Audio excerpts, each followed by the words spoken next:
Hello, Free Jord. I really appreciate you watching and commenting. Now, let's listen to the story. Dad shouted. Until you apologize to your sister and her child, you're not welcome here. I simply replied, I understand. By morning, I was gone, and so was my name from every shared account. The next day, my mom was banging on my door like crazy. I opened it, and without thinking twice did this. Hey Reddit, I'm Rachel, 31, single, no kids, and I work full-time as a freelance designer. I've always been the capable one in my family. The one who doesn't ask for help. The one who pays her own way, fixes her own problems, and never complains. For a long time, I thought that meant I was respected. Turns out, it just meant I was useful and nothing more.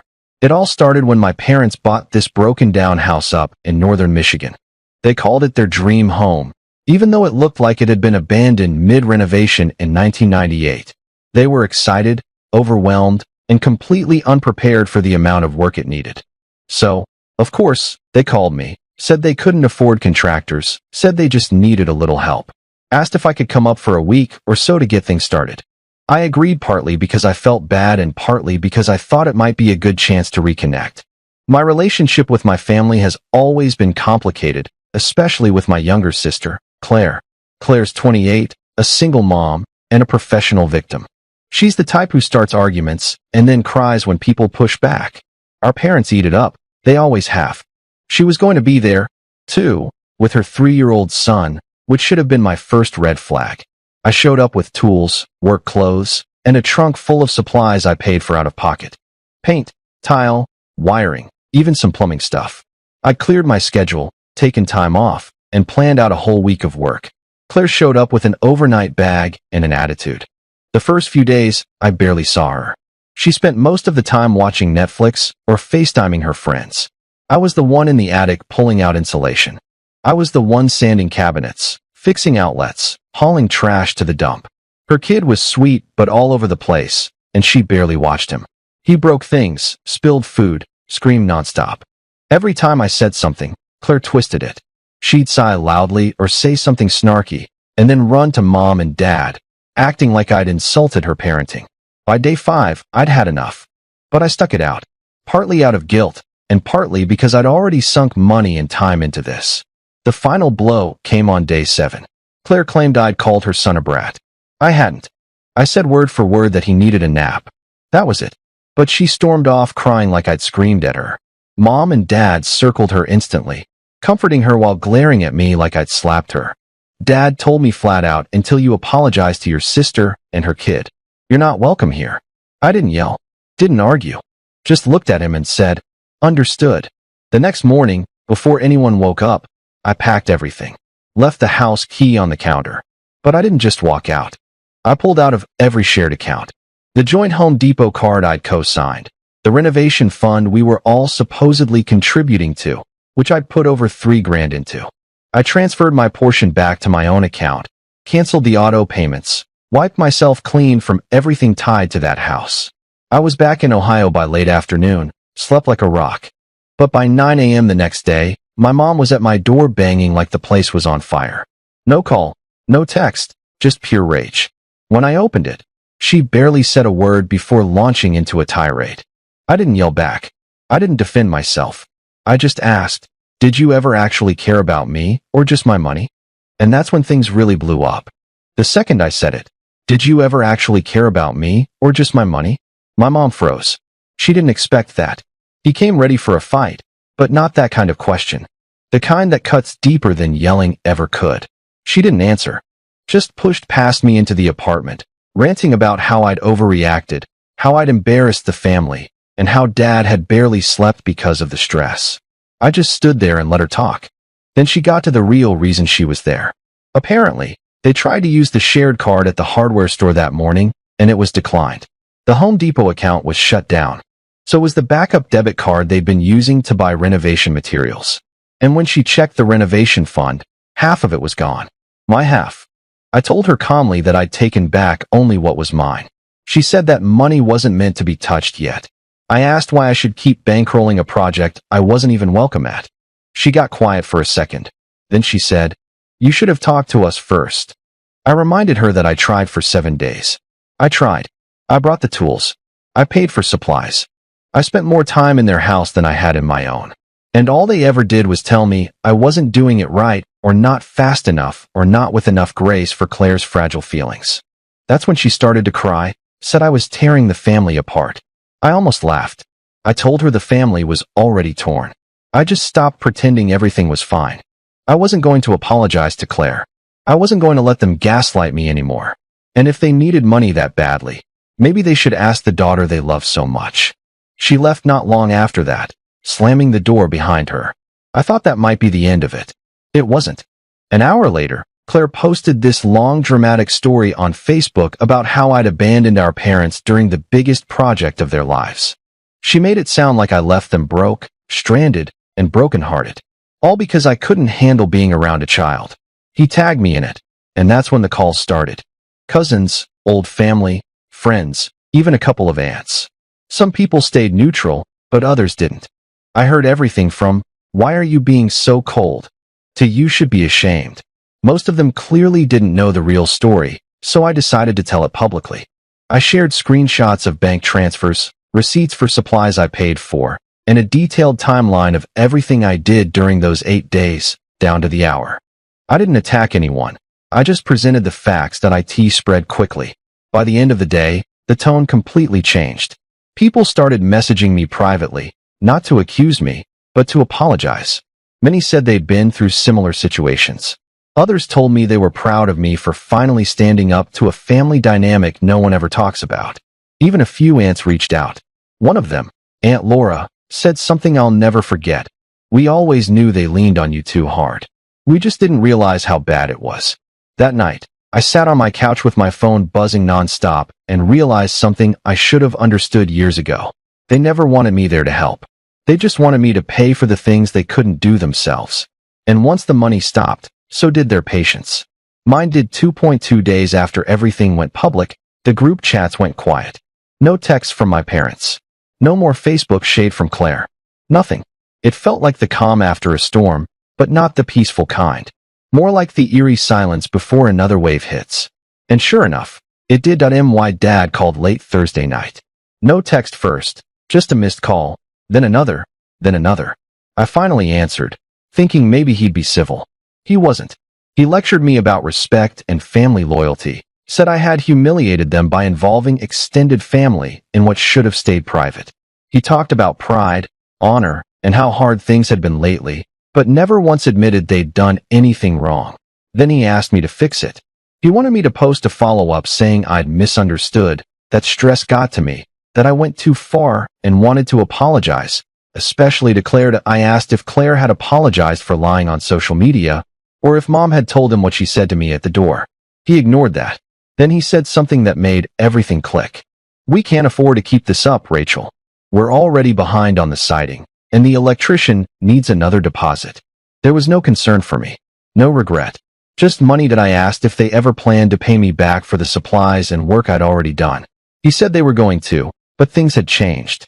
I asked how much they had actually contributed to the renovation fund. There was a long silence. Then he admitted it. Most of it had been me. They'd only added a few hundred here and there. So I asked why they made it seem like a shared effort. Why they let me believe I was helping the family when I was really just keeping their project alive. He didn't deny it. He just said, "It's your family too. Sometimes we have to sacrifice." I told him I'd sacrificed enough.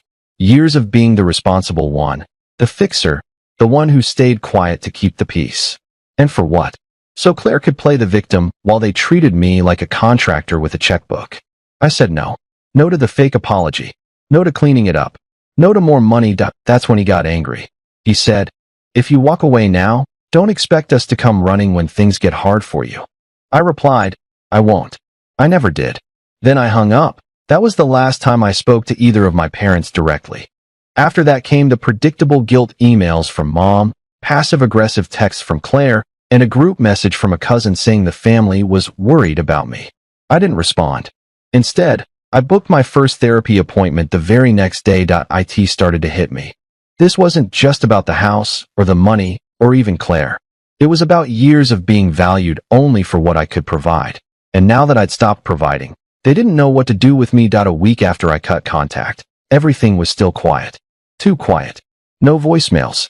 No guilt trips. Nothing from Claire. Nothing from Mom. It should have felt peaceful, but it didn't. Then, on a random Tuesday morning, I got a Venmo notification. Claire had requested $4,300. The note said, "Your share of the damage." I stared at it for a full minute, trying to figure out what she thought I'd damaged. She didn't explain, just sent it like she was billing me for emotional inconvenience.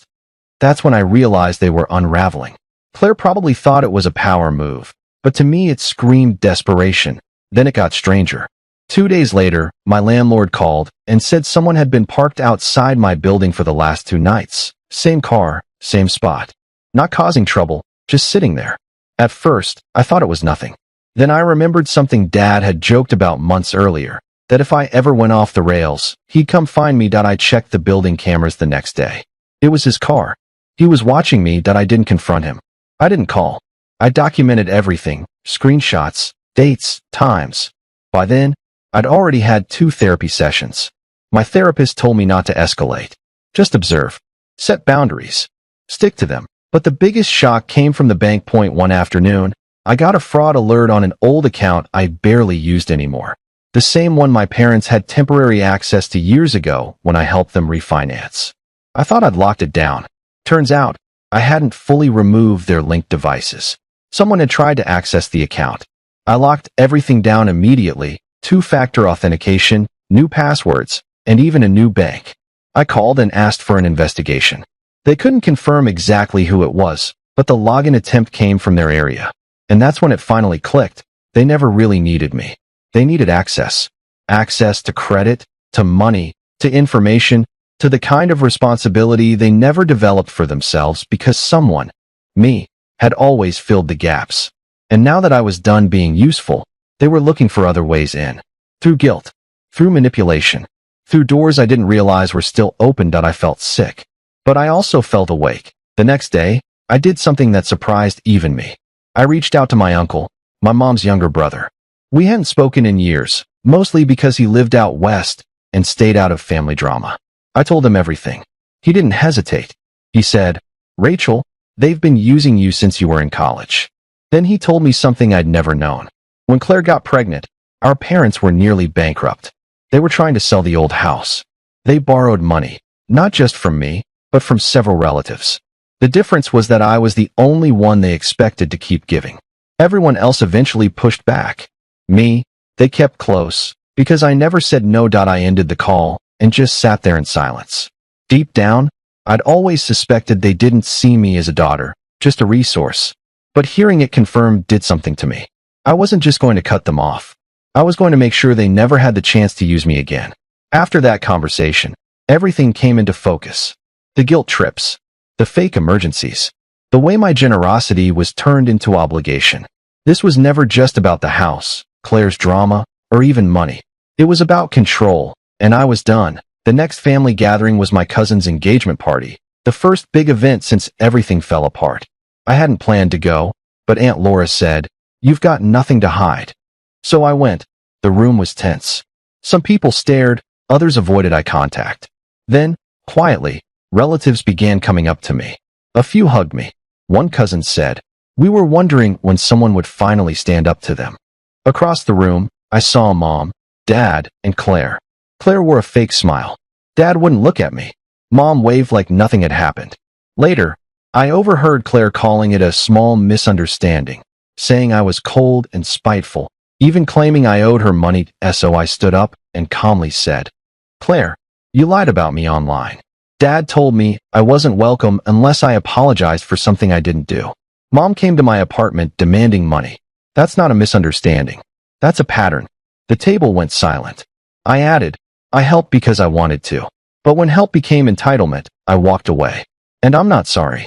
No one argued. Claire left the table. Soon after, my parents left the party. I stayed and talked with relatives who admitted they'd been pushed away too. That night, I reconnected with family who truly understood. After that, everything went quiet. No messages. No guilt. No Venmo requests. It was like they finally realized they'd lost control, that I wasn't trying to hurt anyone. I just couldn't live in a family where love was measured in dollars. So I walked away, and this time, no one followed. Months passed. The silence held. I focused on healing, therapy, work, running, and finally took a solo trip to Arizona. I started feeling like myself again. Then Aunt Laura told me the truth. Claire lost her job, the renovation collapsed, permits expired, and without me as a safety net, everything fell apart. Relatives offered help, with boundaries, and my parents pulled away. I didn't feel satisfaction, just clarity. They never wanted partnership. They wanted obedience. That same week, I visited my uncle out west. The difference was obvious. No pressure, no expectations, just genuine connection. One night he said, "You were never the problem. You were just the one they couldn't control." He was right. I've stayed close to that side of the family. We're planning a trip to Oregon next spring. I've even thought about moving, not to escape, but to begin again on my own terms. I still haven't heard from my parents or Claire. And I understand now. They don't have access to me anymore. Every door they used is closed. I didn't lose a family. I finally learned who deserves to be part of mine.